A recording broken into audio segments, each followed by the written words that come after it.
श्री संजय सिंह, दोनों ही कह रहे एक दूसरे को।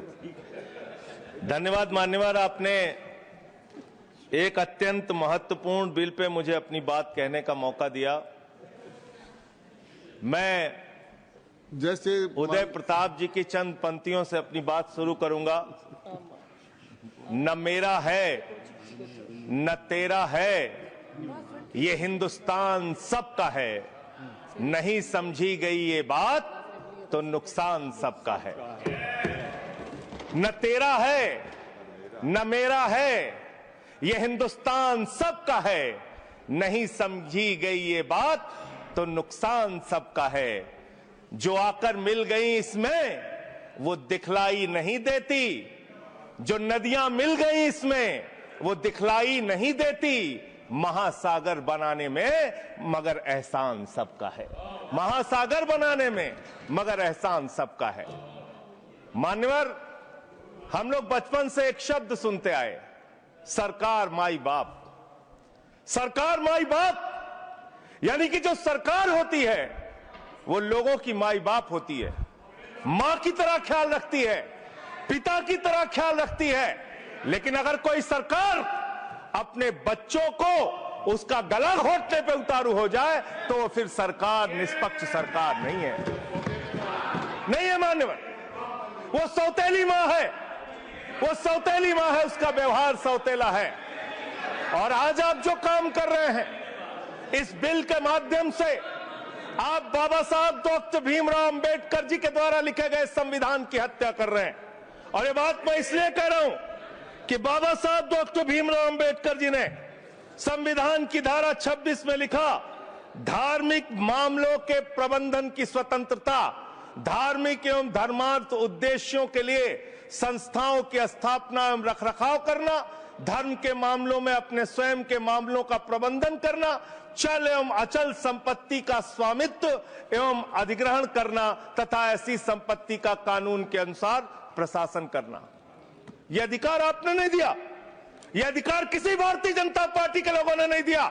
यह अधिकार बाबा साहब डॉक्टर भीमराव अंबेडकर जी के द्वारा लिखे गए भारत के संविधान ने दिया मानकर, और आप उस संवैधानिक अधिकार को छीन रहे हैं एक गैर संवैधानिक बिल लाके।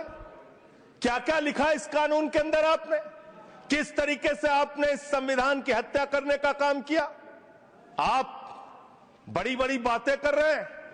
ये सरकार कह रही है कि ये कानून हम मुसलमानों के भले के लिए आ रहे हैं। जब मैं आपसे सुनता हूं तो मुझे लगता है कपिल शर्मा कॉमेडी सर्कस में बोल रहा है।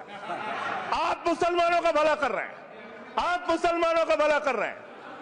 दोनों सदन में एक भी सदस्य, दोनों सदन में सिर्फ एक सदस्य गुलाम अली को छोड़ के एक भी सदस्य आपका मुसलमान नहीं है। आप मुसलमानों का भला कर रहे हैं, आप मुसलमानों का भला कर रहे हैं। पूरी सरकार में एक मंत्री आपका मुसलमान नहीं है, आप मुसलमानों का भला कर रहे हैं। दो नेता अपने घरों में आपने बैठा दिया, मुख्तार अब्बास नकवी, शाहनवाज हुसैन, दोनों की राजनीति आपने खत्म कर दी। आप मुसलमानों का भला कर रहे हैं, आप मुसलमानों का भला कर रहे हैं, आप मुसलमानों का भला कर रहे हैं। अरे सुनना सीखो पहले। मान्यवर, मैं इनके इस कानून में क्या क्या लिखा हुआ है, क्या क्या कहा है इन्होंने। बैठ जाए कृपया, गुलाम अली जी बैठ जाए। धार्मिक संपत्तियों को ये बिल कब्जा करने की नापाक कोशिश है। और धार्मिक संपत्तियों को सदन में कब्जा करने के लिए सदन में इतनी शांति है कि आराम से आप बोलोगे। आराम से बोल रहा हूं सर। हाँ। आप बैठे हैं तो आपको देख के वैसे ही आराम आ जाता है। आपको देख के मैं वैसे ही आराम में रहता हूं सर। आप जब है आपका संरक्षण है तो आराम से ही बोल रहा हूं। बोलिए। मान्यवर, धार्मिक संपत्तियों को कब्जा करने की एक कोशिश है। इसलिए इस बिल पर न हिंदू को खुश होना चाहिए, न सिख को खुश होना चाहिए, न ईसाई को खुश होना चाहिए, न जैन को खुश होना चाहिए, न बौद्ध को खुश होना चाहिए, क्योंकि नंबर सबका आएगा। और आज वक्फ की संपत्तियां कब्जा करके आप अपने दोस्तों को देंगे, कल गुरुद्वारे की संपत्तियां कब्जा करके आप अपने दोस्तों को देंगे, फिर चर्चों की संपत्तियां कब्जा करके आप अपने दोस्तों को देंगे, फिर बौद्धों की संपत्तियां कब्जा करके आप अपने दोस्तों को देंगे, फिर जैनों की संपत्तियां कब्जा करके आप अपने दोस्तों को देंगे, फिर मंदिरों की जमीनें कब्जा करके आप अपने दोस्तों को देंगे। आप तो वो लोग हैं जिन्होंने प्रभु श्री राम के मंदिर में भी घोटाला किया। मान्यवर, प्रभु श्री राम के मंदिर के जमीन में घोटाला किया।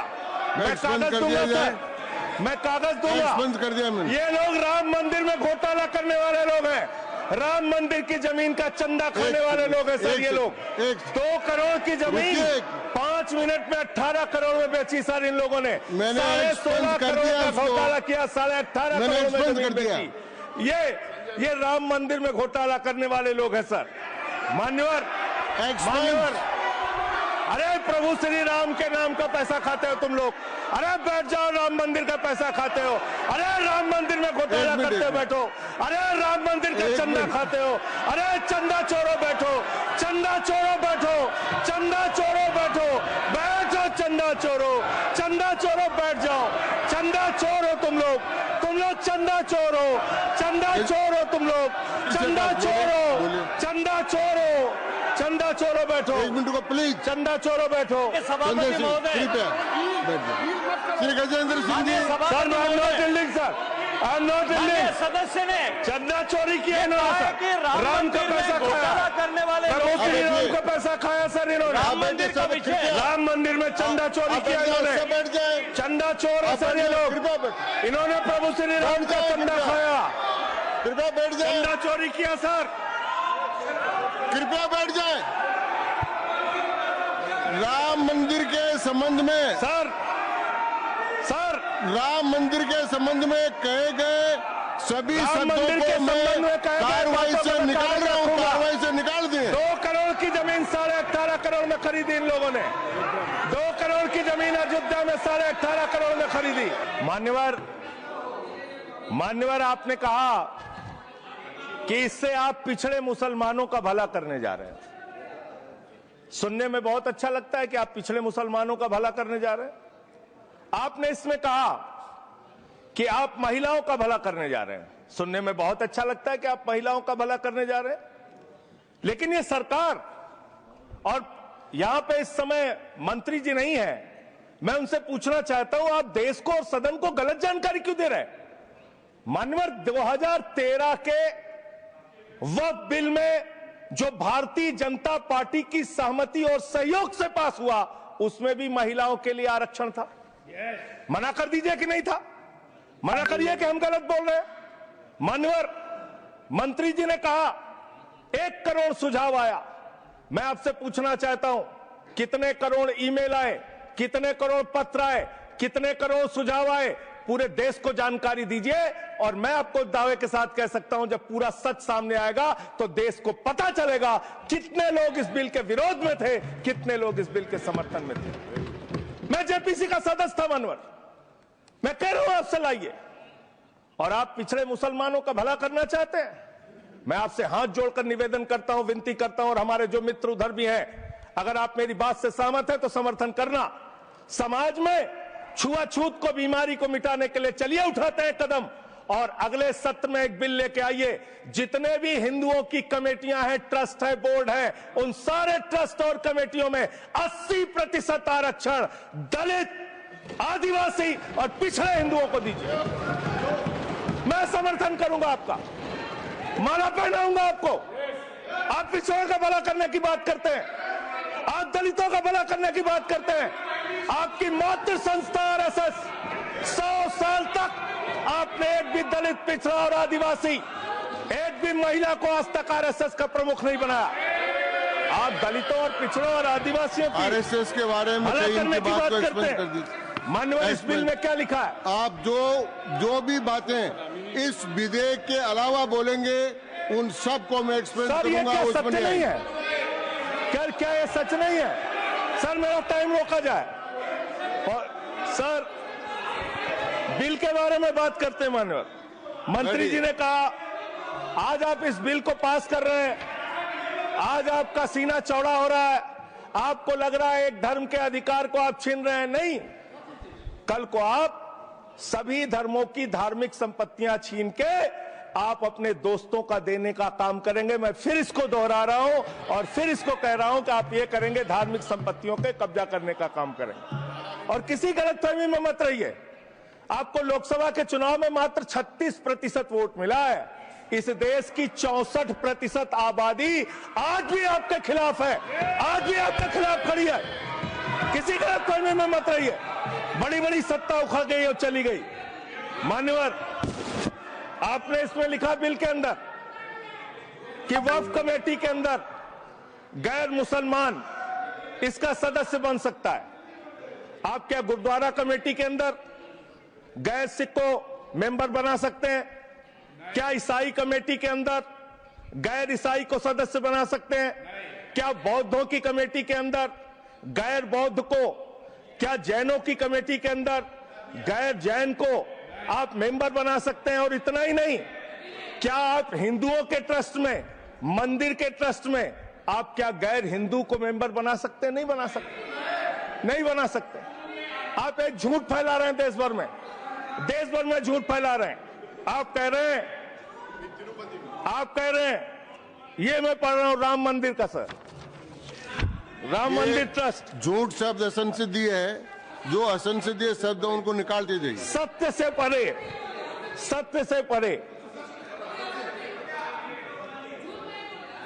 सर, ये प्रभु श्री राम के मंदिर का ट्रस्ट, मैं इसका समर्थन करता हूं। नहीं, आप सर, मैं इसका समर्थन कर रहा हूं। ये सब्जेक्ट नहीं है सर, समर्थन कर रहा हूं। सुन तो लीजिए, आप कहे से नहीं सुनूंगा। डिस्ट्रिक्ट मजिस्ट्रेट प्रोसीडिंग में नहीं आएगा सर, मेरी बात तो बिल्कुल नहीं आएगा सर, मेरी बात सुन लीजिए। घनश्याम जी प्लीज, चेयरमैन साहब, district magistrate of Ayodhya will be ex officio trustee who will be a practising Hindu. If the DM is not Hindu, then additional district magistrate will be an ex officio member of the trust. हम इसका समर्थन करते हैं sir.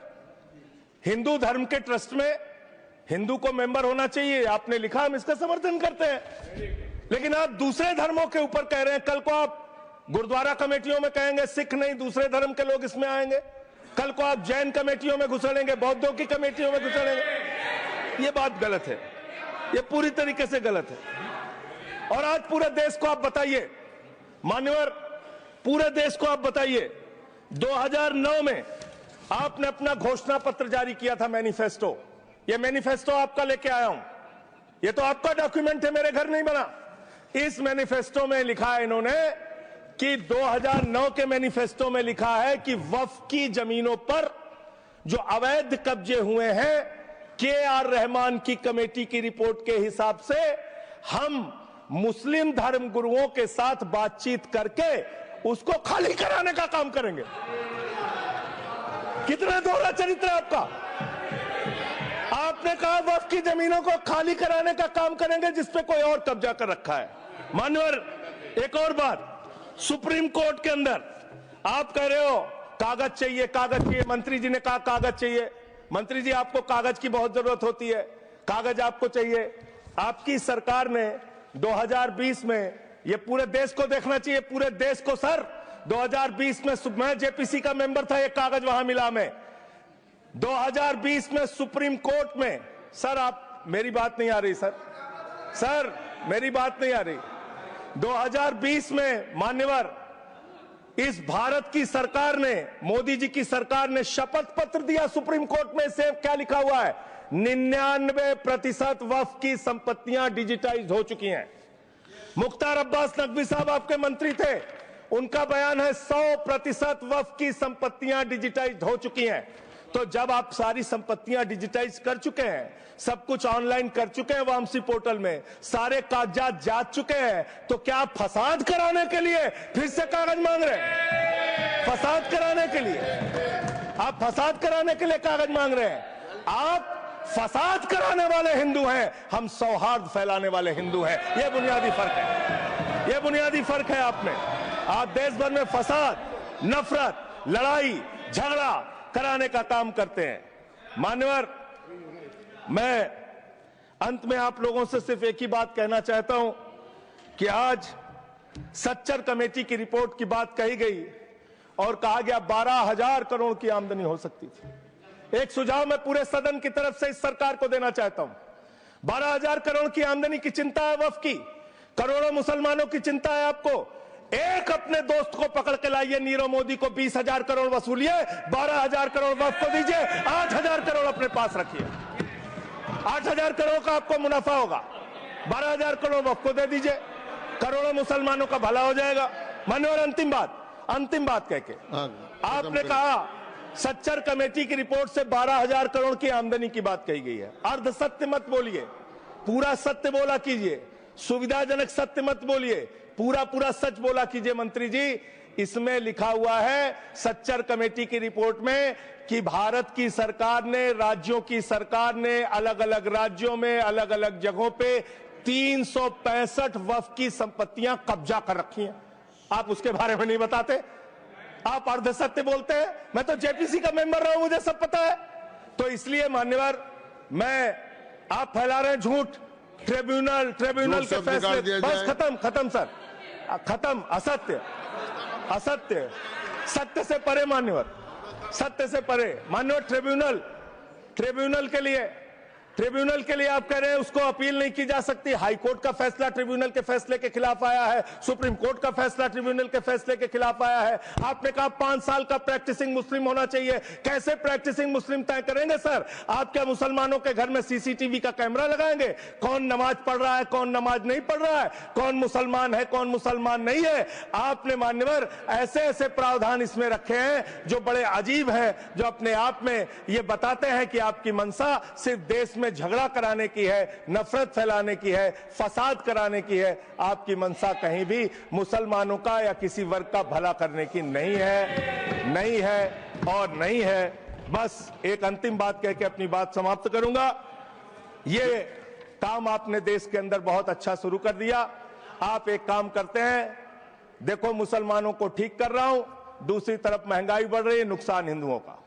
94 lakh crore रुपए share बाजार में डूब रहा है, नुकसान हिंदुओं का। 11 लाख बच्चे स्कूलों से बाहर निकल गए, नुकसान हिंदुओं का।